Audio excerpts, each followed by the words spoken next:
로마서 3장부터 4장, 5장 이렇게 맞춰서 성경을 읽어가면서 말씀을 나누도록 하겠습니다.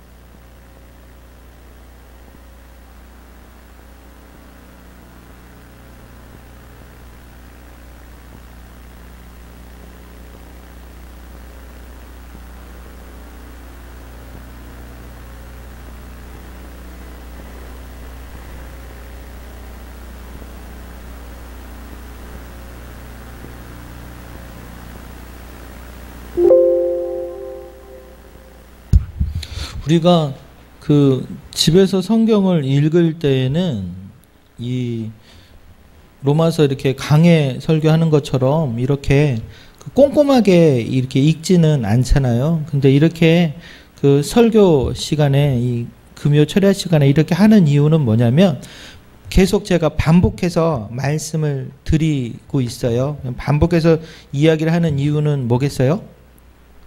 기억에 남으라고. 학교에서도 선생님이 중요한 거는 어떻게 해요? 계속해서 반복하죠. 그리고 꼭 잊어먹으면 안 되는 건 어떻게 해요? 기억할 때까지 계속해서. 모르면은 이렇게 손바닥도 때리기도 하고. 그렇게 해서도 끝까지 이렇게 가르친단 말이죠. 로마서는 우리가 알다시피 참 중요한 성경이라는 사실을 우리가 다 알고 있죠. 근데 그 로마서가 뭔지에 대해서는 중요하다. 로마서를 통하여서 많은 사람이 은혜를 받았다. 루터라는 사람은 이 로마서 1장 16절, 17절 이 말씀을 통해서 감동이 되어서 종교개혁을 막 일으켰다. 이러한 이야기. 어거스틴도 이 로마서를 통해서 인생이 변화되었다. 이러한 이야기들 우리가 들었는데, 그렇다면 그 성경, 그 로마서가 나에게는 어떠한 은혜가 되는지, 능력이 되는지, 그 말씀이 나에게도 동일하게 역사하는 말씀이 돼야 된단 말이죠.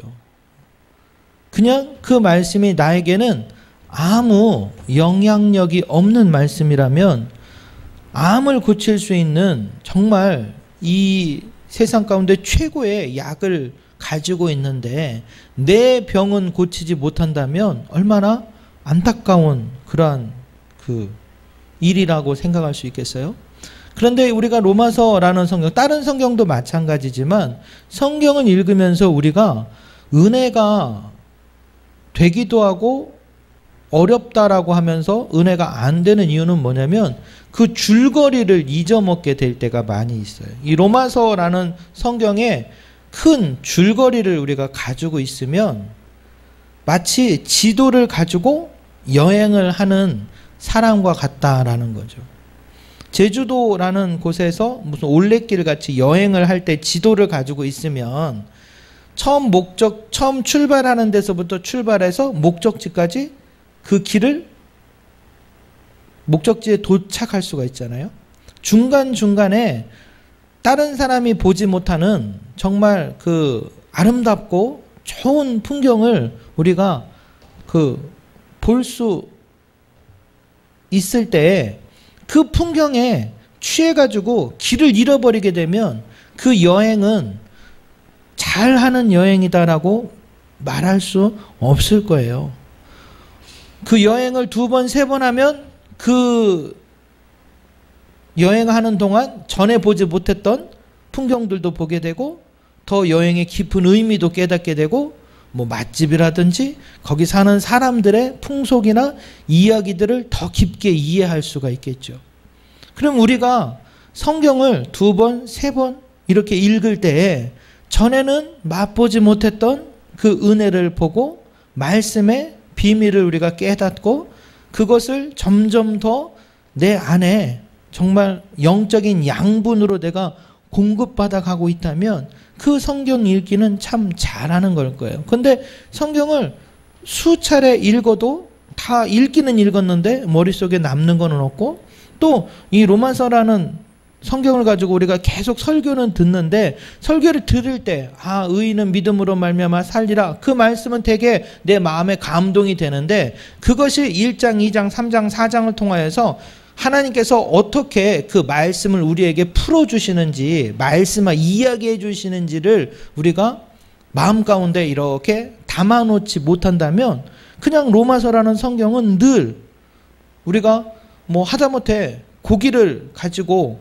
요리를 할 때에 그 고기의 어떤 그 성향이라든지 그 고기를 잘 이해한 사람은 똑같은 재료를 가지고도 훨씬 더 맛있는 요리를 하게 되는데 좋은 재료를 가지고도 정말 맛없는 요리를 하는 것과도 같은 그러한 모습이 있다라는 거예요. 우리가 벌써 로마서 1장, 2장, 3장, 4장 정도까지를 여러 차례 반복을 했거든요. 그럼 로마서 1장의 내용은 주로 어떤 내용이라고 그랬죠? 1장은 우리가 이 로마서 바울 서신, 로마서라는 서신, 성경에 보면 그 서신이라고 하는 서신서라고 하는 성경들이 있는데 이 서신서라는 성경은 주로 뭐를 말하는 거라고 그래요? 편지예요, 편지. 근데 편지는 우리가 예전에 초등학교, 저는 국민학교 여기 계신 분들은 국민학교 다닌 분들이 많죠. 예. 국민학교 때, 초등학교 때 편지 쓸 때 편지 쓰는 형식 뭐라고 하죠? 맨 처음에 첫인사, 안부, 그 다음에 내가 할 말 쭉 적고 마지막에 끝인사. 얘기했다가 깜빡 까먹으면은 뭐죠? PS. 이래가지고 그런 내용을 썼단 말이죠. 그렇게 편지라는 거는 형식이 이렇게 정해져 있었어요. 그리고 과거에는 그런 형식을 더 잘 지키는 글이 좋은 글, 그걸 그대로 지켜서 써야 유식한 사람, 배운 사람이라고 이렇게 인정을 받았던 거죠. 그러니까 사도 바울이 이 서신이라는 이 로마 교회에 보내는 편지를 쓸 때에는 그러한 형식에 맞춰서 이 편지를 썼던 거예요. 근데 서신이다라고 말을 하는, 우리나라는 편지, 서신 다 같은 그 단어로 쓰이는데 이 성경이 쓰여 있는 서신이라는 말은 편지라는 말이랑은 또 다른 개념이에요. 왜 다른 개념이냐면 보통 편지는 우리가 연애 편지 같은 거 할 때 몇 장 써요? 여기 계신 분들은 안 써봐서 한 장, 두 장, 많으면 10장. 근데 요즘에는 어떻게 하나요? 연애 편지는 고사하고 카톡으로 한 줄, 두 줄 끝나죠. 편지를 써도 보통은 우리가 두어 장 정도 쓰잖아요. 그런데 우리가 로마서 같은 거는 편지가 몇 장 정도 썼을 것 같아요. 엄청 내용이 많단 말이에요. 그러니까 다른 일반 편지들과는 비교가 안 될 정도로 내용이 굉장히 많았던 거예요. 그래서 그냥 똑같은 편지라고 부르기는 그렇고, 그래서 서신서라는 어떤 문학 형태가 되었던 거죠. 그러니까 좀 독특한 형식의 편지라고 이해를 하면 되는 거예요. 그러니까 로마서라는 편지를 쓸 때 로마서 1장은 보통 뭐가 들어가겠어요? 맨 처음에 첫인사라는 게 들어가죠. 첫인사를 쓸 때는 보통 어떤 인사를 씁니까? 첫인사에 그동안 잘 지내고 계십니까? 잘 친한 사람이라면 자기 소개를 안 하지만 잘 모르는 사람이라면 어떻게 하나요? 펜팔 같은 거 할 때 다 안 해보셨나? 저는 어디에 사는 누구누구입니다. 이렇게 자기 소개를 하잖아요. 이 사도 바울이 로마라는 교회를 많이 다녔던 사람이에요? 왕래가 있었던 사람이에요? 친했던 사람이에요? 로마라는 교회랑은 왕래가 없었던 사람이에요. 그래서 이방인의 사도로서 로마 교회를 향하여 이 서신을 적는 거라고요. 그러니까 처음에는 무슨 이야기가 있겠어요? 나는 어떤 사람이다 라는 자기소개를 한단 말이죠. 그런데 다른 서신서랑은 다르게 이 로마서는 자기에 대해서 설명하는 게 1장 1절부터 16절까지 긴 내용을 설명을 하고 있어요. 왜 이렇게 긴 내용을 설명을 하고 있을까요? 로마 교회 사람이 사도 바울이라는 사람을 이름만 들어도 딱 안 정도라면 자기를 그렇게 길게 설명할 필요가 있겠어요? 없겠어요? 없죠. 그리고 이 로마 교회랑 사도 바울이 밀접하게 연관된 사람이라면 또 그렇게 자기가 누군지에 대해서 장황하게 설명할 필요가 없는데 로마 교회랑 이 사도 바울이 잘 연관이 없고 그럼에도 불구하고 나는 너희에게 꼭 이방인의 사도로서 로마 교회를 향하여 그리고 내가 서버나 땅끝까지 복음을 전하기 위해서 너희에게 협조를 구하기 원한다라는 이런 내용을 전하기 위해서 먼저 처음에 이렇게 서두에 대한 자기 소개를 쭉 썼단 말이죠.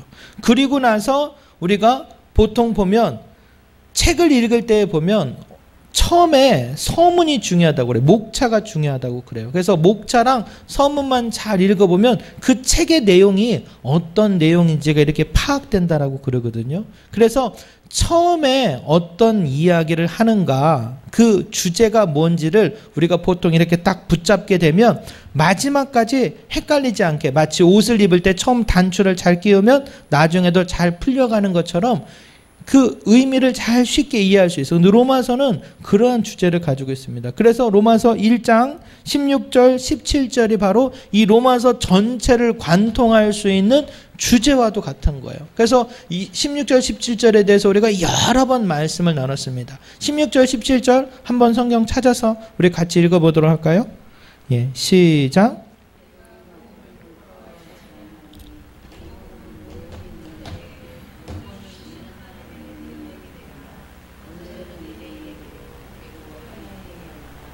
복음에는 하나님의 의가 나타나서 믿음으로 믿음에 이르게 하나니 기록된 바 오직 믿음. 이 메시지가 이 로마서 전체의 주제와도 같다는 거죠. 그렇다면 이 메시지의 의미를 아는 게 중요하겠어요? 안 중요하겠어요? 중요하단 말이에요. 이거를 잘 이해하면 이 뒤에 있는 내용들이 술술술 꿰어지는 거예요. 그런데 이게 이해가 안 되면 뒤에 내용이 여기랑 이렇게 붙지를 않아요. 연결이 되지 않아요. 그러니까 읽어도 어떻게 되는 거예요? 우리가 찰흙을 가지고 조각을 만든다고 할 때 조각이 탁탁탁탁 붙어야 그 형상이 만들어지게 되는데 이게 안 붙으니까 계속 읽기는 읽고 한 구절 한 구절은 내가 은혜가 되는데 이걸 두 개를 붙여 놓을 때 이게 어떤 의미인지 연결이 잘 안 된단 말이죠. 그렇다면 내가 복음을 부끄러워하지 아니하노니 라는 이 말 가운데는 뭐가 있다고 얘기했어요? 복음을 부끄러워하지 않는다는 말은 내가 복음을 자랑스러워한다라는 얘기겠죠. 그럼 그 사람이 왜 복음을 내가 자랑한다는 거예요? 성경에 그대로 나와요. 성경을 그대로 이해하시면 돼요. 내가 자랑하는 이유는 뭐예요? 복음에는 구원을 주시는 하나님의 능력이 있다라는 거예요. 그럼 복음은 구원을 주시는 하나님의 능력이 뭐냐? 그게 17절에 나와요. 구원을 주시는 하나님의 능력이 뭐래요? 복음에는 하나님의 의가 나타나서 믿음에서 믿음으로 이르게 하나니. 그러니까 우리가 구원은 뭐로 말미암는 거예요? 믿음으로 말미암는 거죠. 이 믿음이 어디에 있다고요? 이 믿음은 하나님의 의를 통하여서 복음을 통하여서 이것이 함께 어우러져 있는 주제와도 같다는 거예요. 이 주제가 이제 1장 후반부 2장을 통하여서 설명을 하는 거예요. 복음이 어떻게 우리에게 주어지는가, 믿음으로 말미암아 우리가 어떻게 하나님의 의를 누릴 수가 있는가. 우리가 하나님의 의라는 것이 복음의 구원에 이르는 하나님의 의라는 것이 유대인들은 어떻게 생각했어요? 어떻게 구원받는다고 생각했죠? 율법을 지켜서 하나님 앞에 할례받은 유대인 택함받은 사람으로서 내가 율법을 지킬 때에 하나님의 의를 이룰 수 있다라고 자기들은 믿고 있었단 말이죠. 그런데 2장에 보면 이 유대인들을 향하여서 뭐라고 얘기하는 거예요? 너희가 그거 가지고는 하나님의 의를 이룰 수가 없어. 그래서 3장에 가보면 3장 10절부터 12절까지 말씀 한번 우리 같이 읽어볼까요? 시작.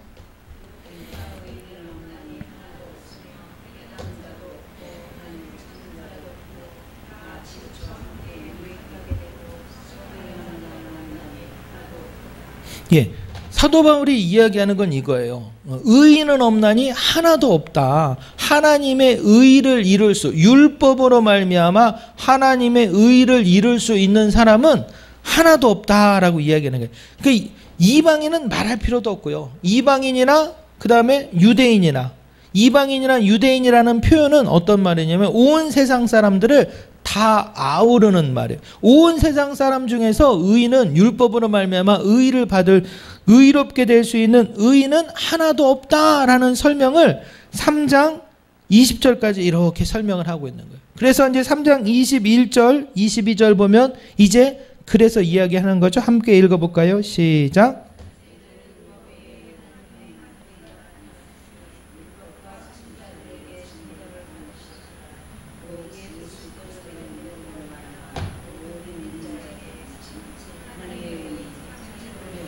네, 율법으로는 하나님의 의를 이룰 수가 없다. 그렇기 때문에 뭐가 나타났다는 거예요?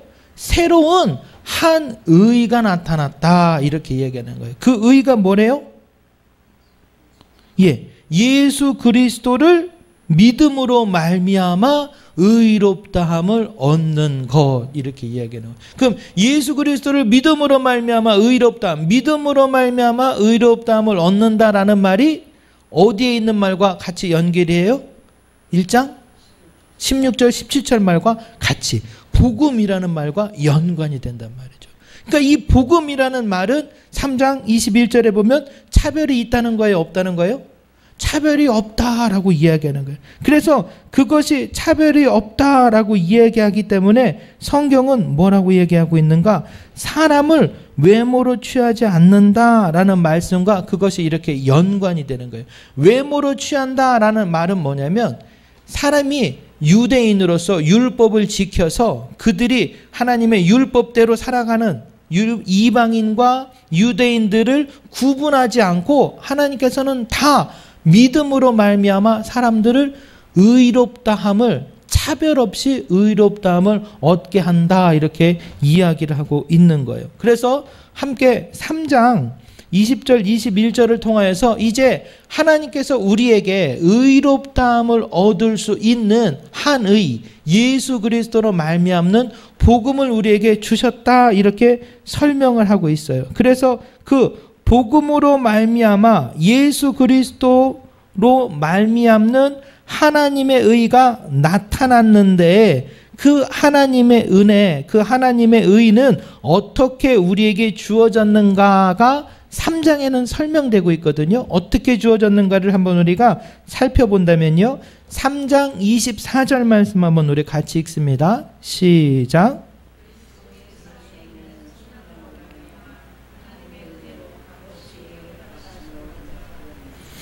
하나님의 은혜를 어떻게 얻었다고 그래요? 24절은 값없이 얻었다라고 얘기하는 거죠. 그리고 20절 말씀도 한번 우리 계속해서 읽어보세요. 시작.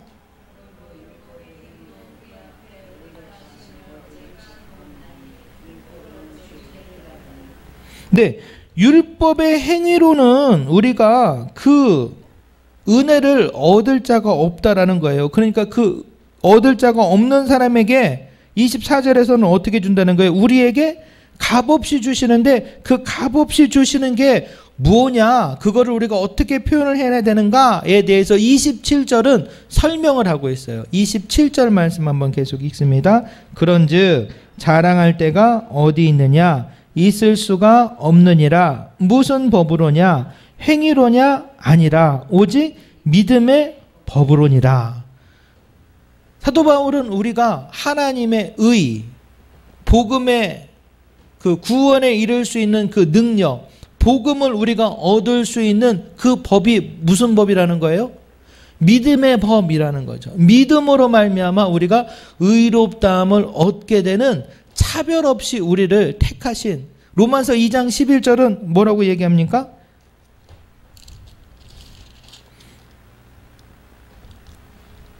이는 하나님께서 외모로 사람을 취하지 아니하심이라 라고 설명을 하는데 그 바로 앞에 보면 뭐예요? 선을 행하는 각 사람에게는 영광과 존귀와 평강이 있으니 뭐래요? 먼저는 유대인에게요. 그리고 헬라인에게라. 모든 사람들의 그 행동이라든지 율법을 지키고자 하는 노력이라든지 이러한 모습을 가지고 취하지 않는다는 거예요. 왜 취하지 않는다는 거예요? 그 모습을 가지고는 구원에 이를 수 있는 하나님의 의를 가지고 있는 자가 있다 없다?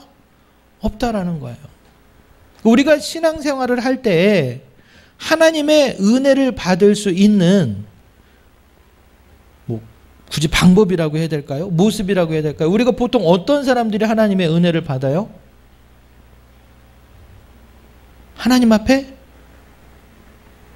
마음이 가난한 자, 하나님의 은혜를 구하는 자, 내가 무언가 하나님 앞에 했다라고 뽐내는 사람이 아니라 정말 과부처럼 고아처럼 하나님이 아니면 안 됩니다. 그 하나님 앞에 고백하는 자들은 하나님의 은혜를 누리지만 마음이 목이 곧은 백성들은 하나님의 은혜를 어떻게 되는 거예요? 누리기가 참 힘들어진다라는 말이에요. 그러니까 믿음이라는 거는 뭐겠어요? 하나님 앞에 내 연약함과 부족함을 내가 죄인임을 고백하는 거예요. 그렇다면 사도 바울은 그 고백을 하나님 앞에 예수의 이름으로 했을까요? 안 했을까요? 예. 로마서에 보면은 그 사도 바울의 고백이 있거든요. 어디에 있을까요? 예. 뭔가 이렇게 막 떠오를 것 같은데 딱 집어서 찾으려면 안 나오죠. 예. 7장 24절 25절 말씀. 7장 24절 25절 말씀 한번 우리 같이 읽어볼까요? 예. 시작.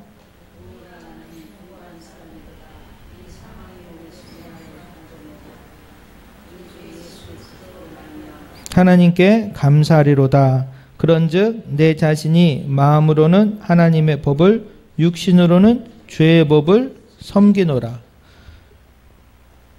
이 고백을 하는, 오라 나는 공고한 사람이로다. 누가 이 사망의 몸에서 나를 건져내랴 라는 그 고백을 할 때에 그 마음이 어떻겠어요?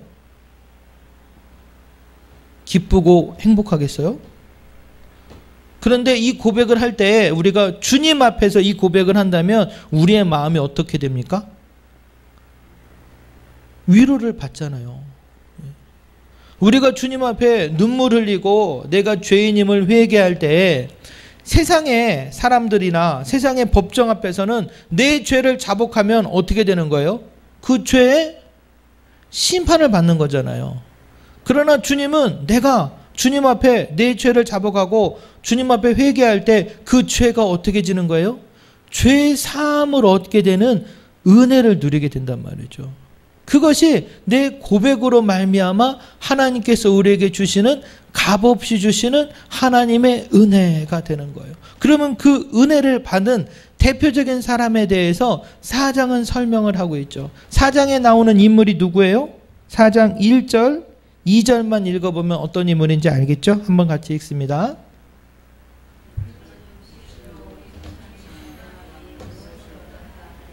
만일 아브라함이 행위로서 의롭다 하심을 받았으면 자랑할 것이 있으려니와 하나님 앞에서는 없느니라. 이렇게 아브라함을 우리가 뭐라고 별명을 붙이죠? 믿음의 조상.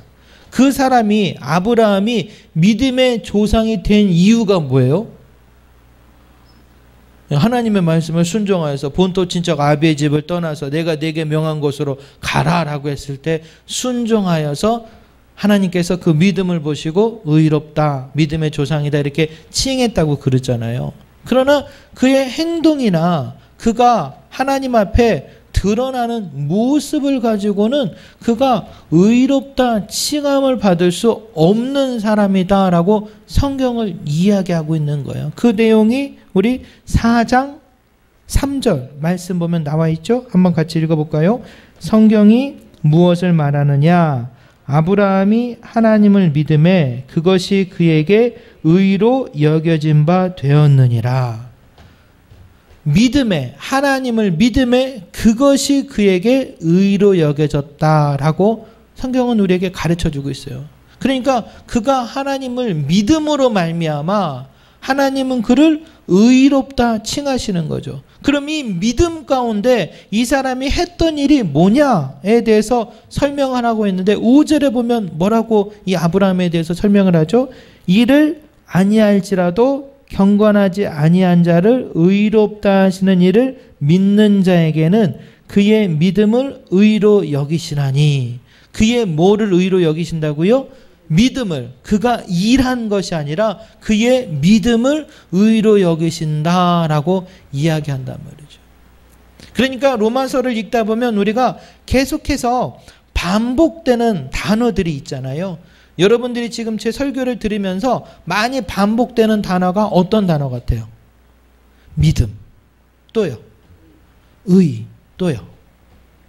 복음, 구원, 이런 말들이 많이 나온단 말이에요. 그럼 이런 말들이 로마서에서 많이 나오는 이유는 뭐겠어요? 간단하게 얘기하면 중요하니까. 중요하니까 그 말들을 어떻게 하겠다는 거예요? 설명하겠다는, 가르쳐 주겠다는 거예요. 그 말이 우리에게, 하나님이 왜 우리에게 그런 것들을 주셨는가를 이 로마서를 통하여서 우리가 깨닫게 된다라는 거죠. 그렇다면 믿음, 의, 구원, 복음이라는 거는 우리 신앙생활 가운데 있어도 되고 없어도 되는 겁니까? 없으면 안 되는 겁니까? 없으면 안 되는 거잖아요. 그러면 그 복음에 대해서, 그 믿음에 대해서 로마서를 통하여서 우리가 얻을 수 있는 하나님의 은혜, 깨달을 수 있는 하나님의 은혜가 있어요, 없어요? 있다는 거예요. 그렇다면 그 은혜를 깨닫고 계시는가요? 그 은혜를 우리는 누려야 되는 거예요. 우리에게 참 좋은 양식이 있는데 그것을 먹고 우리가 힘을 얻지 못한 채 그것을 손에 쥐고만 있으면서 우리가 허기가 져서 굶주리고 있다면 얼마나 안타깝고 어리석은 거겠어요. 하나님의 말씀을 우리가 통하여서 우리는 많은 은혜를 깨닫게 되고, 이 로마서라는 성경을 통해서 우리는 복음에 대해서, 믿음에 대해서, 하나님의 의에 대해서 우리는 깨닫게 된다라는 거예요. 그러면 이 의가 3장에서는 어떻게 주시는 은혜라고요? 값없이 주시는 은혜, 차별 없이 주시는 은혜, 믿음으로 주시는 거라고 이야기를 하고 있어요. 그럼 4장에서 이 아브라함이라는 사람이 믿음의 조상이 된 것은 어떻게 해서 믿음의 조상이 된 거예요?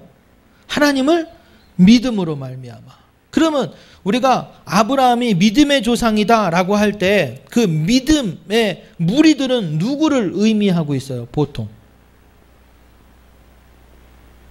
아브라함을 어디에 조상? 유대인들의 보통은 조상이라는 의미들을 가지고 있잖아요. 그런데 이 아브라함이 의인으로 택함을 받은 것은 그가 할례를 받거나 유대인의 아비가 된 다음에 그를 의롭다 칭한 거예요? 그 전에 칭한 거예요?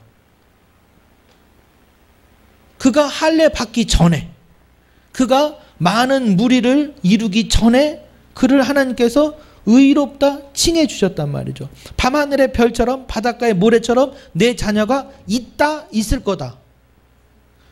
있을 것이다 라고 말하는 그때에 하나님은 이 아브라함의 믿음을 보시고 의롭다 칭하였단 말이죠.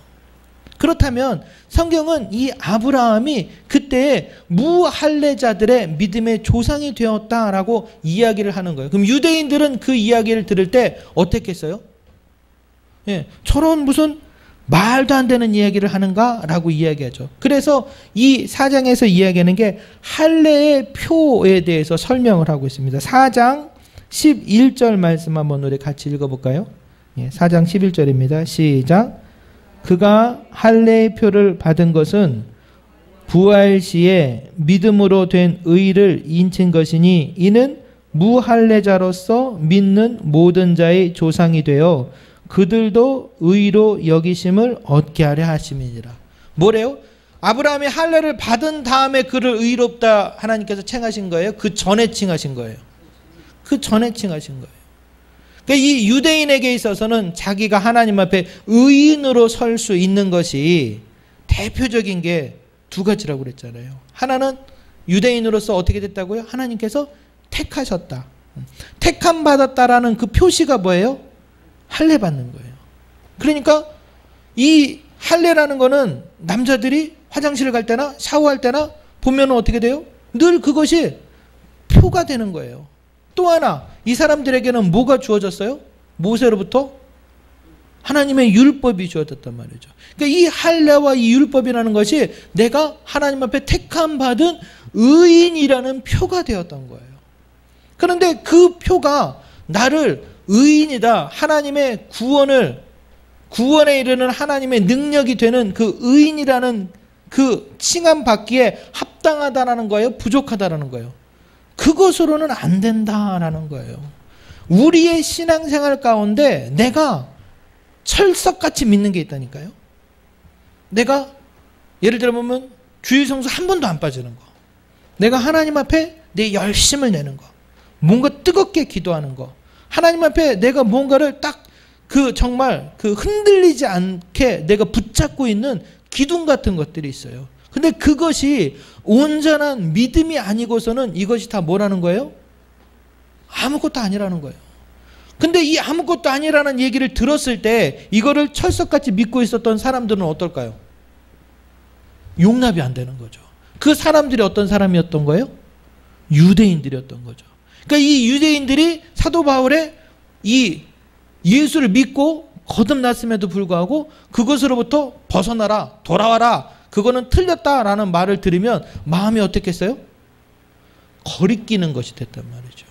그러나 그 거리끼는 것을 넘어가지 못하면 이 사람들은 어떻게 되는 거예요? 거듭남의 구원의 능력, 내가 복음을 자랑스럽게 생각하는 그 고백이 나올 수가 없는 거예요. 그러니까 이 사람들은 어떻게 되냐? 그 은혜로 말미암아 이 사람들에게 주어지고 누려지게 되는 것들이 6장, 7장에서 설명되고 있어요. 그래서 은혜를 받은 사람들, 예수 그리스도로 말미암는 하나님의 의를 소유한 사람들에게 나타나는 것이 뭐냐? 5장에 딱 펼쳐지면 5장 1절에서 이야기하고 있습니다. 5장 1절 한번 오늘 같이 읽어볼까요? 시작.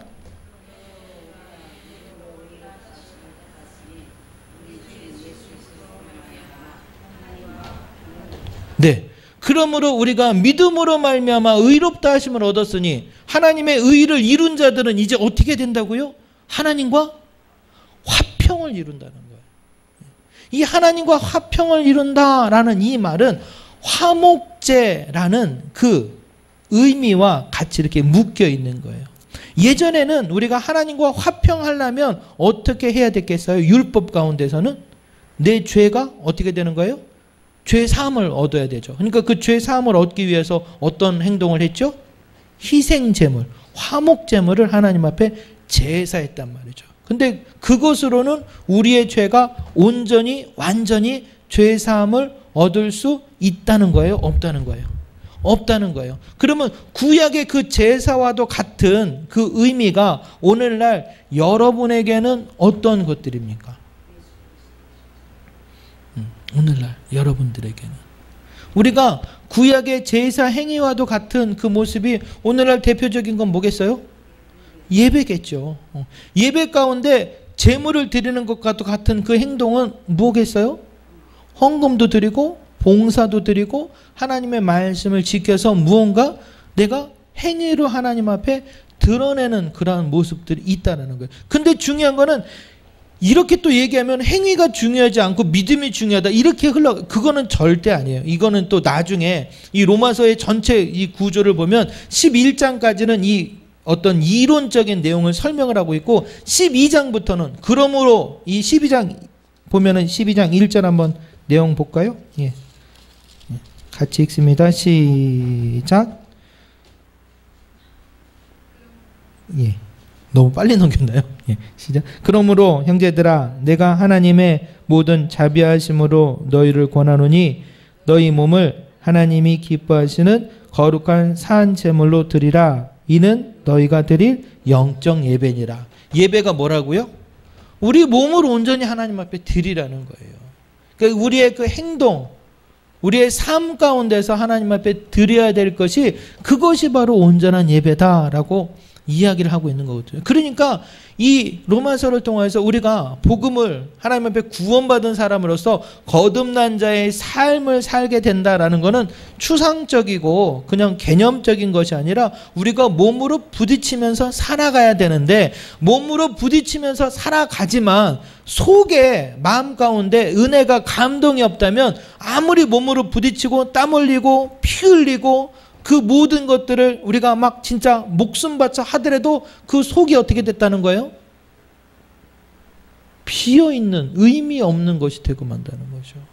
그러면 이렇게 예수 그리스도로 말미암는 하나님의 의의가 우리에게 믿음으로 주어졌을 때 그 믿음을 우리가 소유한 자들은 어떻게 된다는 거예요? 5장 1절에서 말씀드렸던 것처럼 하나님과 화평을 이룬 자가 되는 거죠. 하나님과 화평을 이룬 자가 어떤 자냐? 3절, 4절에 나오고 있어요. 3절, 4절 한번 우리 함께 읽어볼까요? 5장 3절, 4절입니다. 시작.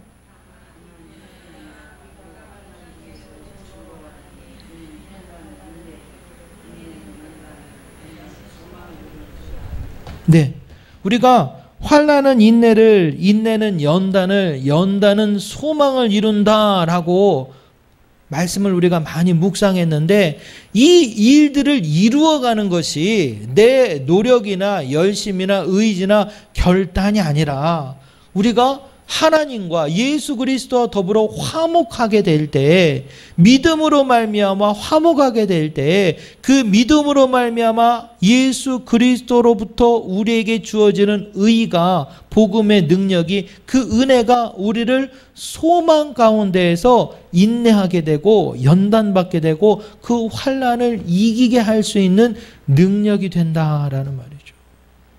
그렇기 때문에 5절의 말씀, 소망이 우리를 부끄럽게 하지 아니함은 우리에게 주신 성령으로 말미암아 하나님의 사랑이 우리 마음에 부은 바 됨이다라고 이야기를 하고 있는 거예요. 복음으로 말미암아 주어지는 은혜가 믿음으로 고백하게 될 때 그 입술의 고백을 통하여 마음에는 하나님의 평강이, 화평이 이루어지게 되고, 주님과 더불어 화평케 된 자는 세상의 염려와 근심과 환난과 인내를 감당하여서 소망 가운데 그 복음을 자랑하게 되는 믿음의 사람들, 의의 사람들로 세워져 간다라고 성경은 우리에게 가르쳐주고 있습니다. 그래서 계속해서 이러한 이 성도들이 6장, 7장에 가면 죄와 사망의 권세를 이기게 되고, 율법으로 말미암아 묶여있는 것들 가운데 자유하게 되고, 하나님의 은혜를 누리며 이 말씀들이 우리에게 고백되어지는 그 자리 가운데 그 고백할 수 있는 그러한 성도로 세워지게 된다라는 말이죠. 시편에 보면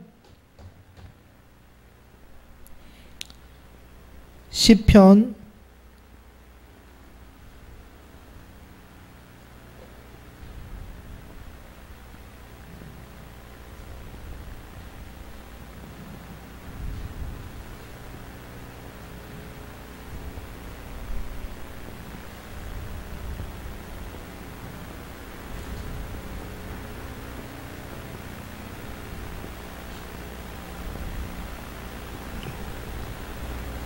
メモ를 한 게 있네.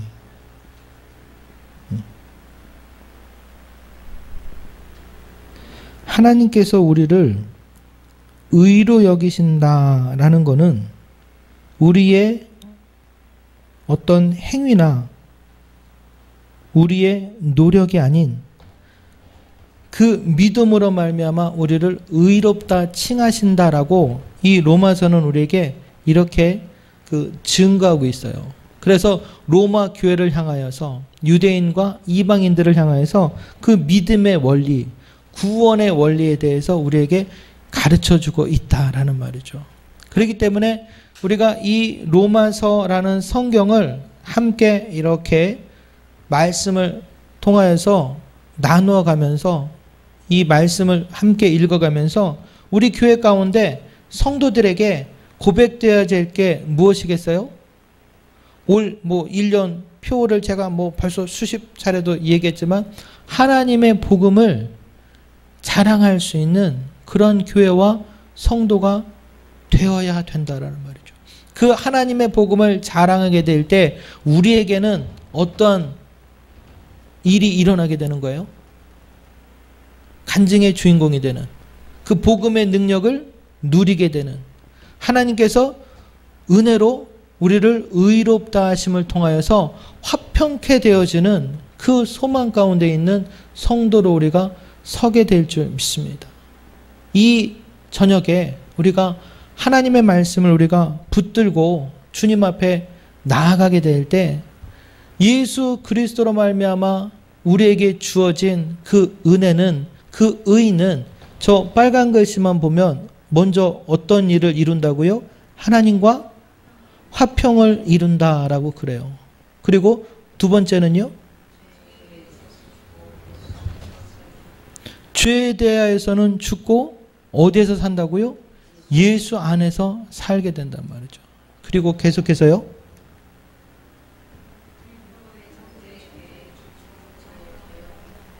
율법의 정죄에 대해서 죽고 자유함을 얻게 된다라고요. 율법의 정죄에 대해서 죽는다라는 말은 뭐냐면 우리가 하나님의 말씀을 통하여서, 율법을 통하여서 그 은혜가 우리에게 주어지는 것이 아니라 그것으로 말미암아 우리가 깨닫게 되는 건 뭐예요? 죄와 정죄와 그 사망의 권세 가운데 우리가 묶여지게 되는 그러한 모습들을 보게 된다라는 거예요. 신앙생활을 하면서 어떤 사람들에게는 하나님의 말씀을 통하여서 우리가 권세를 누리고 능력을 소유하여서 하나님의 은혜가 열매 맺게 되는 그러한 성도들의 모습을 보게 됩니다. 하나님의 말씀이 우리에게 능력이 된다라는 것은 그 말씀을 믿고 그 말씀을 붙잡고 우리가 주님 앞에 구하였을 때에 그 구하는 대로 하나님의 은혜가 응답된다라는 거예요. 오직 의인은 믿음으로 말미암아 살리라 라는 이 고백이 아멘 이렇게 얘기하는데 그것이 입술로만이 아니라 그 입술의 고백이 우리에게 능력이 됨을 우리가 체험하게 될 때, 경험하게 될 때, 간증하게 될 때 그 간증의 주인공 된 자로서 우리는 복음을 자랑할 수 있는 성도요 교회가 된다라는 말입니다. 사랑하는 성도 여러분, 그렇기 때문에 우리는 복음을 어떻게 되는 거예요? 알아야 되는 거예요. 내가 복음을 자랑한다라고 하는데 그 복음이 뭐냐라고 얘기하면 우리가 할 말이 없다면 그 복음의 능력을 우리가 소유하지 못한 성도가 된다는 말이죠. 복음의 능력이 뭐래요? 구원을 주시는 하나님의 능력이라는 거죠. 구원을 주시는 하나님의 능력이 뭐라는 거예요? 예수 그리스도로 말미암아 하나님의 의가 드러나게 주어지게 된다라는 거예요. 그로 말미암아 주님이 우리를 의롭다, 의인이다 라고 말씀하시는 거죠. 우리의 행위나 우리의 노력이나 우리의 열심이 아닌 예수 그리스도를 믿음으로 말미암아 우리를 의롭다 하시는 그 주님을 우리가 믿을 때에 우리는 주님 안에서 주님과 더불어 화평을 누리게 되는 주님의 자녀가 된다라는 말이에요. 왜 나는 하나님의 은혜를 이렇게 누리지 못할까? 왜 나는 다른 사람들은 제가 예전에 학생회 할 때 마음 가운데 늘 부러웠던 것 중에 하나가 내 옆에 있는 후배들이나 선배들은 하나님 앞에 정말 기도를 열심히 하는 것 같아요. 막 눈물 펑펑 흘리면서 팔짝팔짝 뛰면서 기도하더라고요. 그러면 쟤네들을 볼 때는 진짜 은혜 많이 받는 사람 같아요. 근데 나는 그렇게 막 내가 억지로라도 뛰려고 뛰었는데 마음에 큰 감동이 없는 거예요. 막 기도도 막 뜨겁게 하고 싶은데 그냥 이렇게 움직이기는 하는데 안 되더란 말이에요. 근데 어느 순간에 내 마음이 뜨거워지고 눈에는 눈물이 흐르고 코에는 콧물이 흐르고 하나님 앞에 정말 그 기도가 끊이지 않으면서 기도가 막 터져 나오는 그러한 일들을 경험하게 됩니다. 왜 그럴까요? 성경은 우리에게 그 사실을 뭐로 말미암는다라고 그래요? 믿음으로 말미암는다라고 이야기하고 있어요. 우리 교회가 믿음 안에서 온전히 서게 될 때 하나님의 능력을 소유한 교회가 될 줄 믿습니다. 하나님의 말씀을 통하여서 우리가 깨달은 은혜를 주님 앞에 기도하여 구할 때에 하나님께서는 그 구하는 것들을 통하여 응답 역사하실 거예요. 주님, 내 연약함과 내 부족함을 주님 앞에 고백합니다. 이 밤에 그 복음이 내 입술을 통하여 고백되게 하시고 그 복음을 자랑할 수 있는 자가 되게 하시고 주님 안에서 내가 은혜 가운데 화평케 하여 주시옵소서. 주여 나의 마음 가운데 찾아오셔서 내 마음 가운데 위로하시고 내 마음 가운데 힘을 주시고 소망 가운데 환난과 이 모든 연단들을 감당하며 나아갈 수 있는 믿음의 능력을 내게 허락하여 주시옵소서. 주님이 주시는 이 말씀이 그냥 내 입술을 통하여서 줄줄줄 읽고 끝나는 것이 아니라 그것이 내 가슴으로 고백되어지고 내 가슴으로 고백되어지는 그 말씀이 성령의 능력에 붙들림 바 되어서 하나님 앞에 응답받는 믿음, 기도가 될 때 우리는 성령의 열매를 맺는 성도로서 살아가게 될 줄 믿습니다. 로마서는 그런 것들을 계속해서 설명을 하고 있어요. 우리를 이기게 한다라고 말해요. 죄의 권세에서 이기게 한다. 사망의 권세에서 이기게 한다. 이 세상 가운데 우리가 감당할 수 없는 그 문제들 가운데서 우리를 믿음으로 말미암아 이기게 한다라고 말씀을 전해주고 있거든요. 그 말씀을 붙들고 이기는 성도가 되시기를 주님의 이름으로 축복합니다. 이기는 교회가 될 수 있도록 함께 중보할 수 있는 이 자리에 계신 여러분이 되기를 간절히 당부합니다. 늘 그 믿음으로 승리하여 복음의 열매를 맺고 주님과 화평하여서 의의 열매를 맺을 수 있는 우리 교회와 또 성도가 되시기를 이 자리에 있는 모든 여러분들이 되시기를 다시 한번 주님의 이름으로 소망의 말씀을 전해드립니다.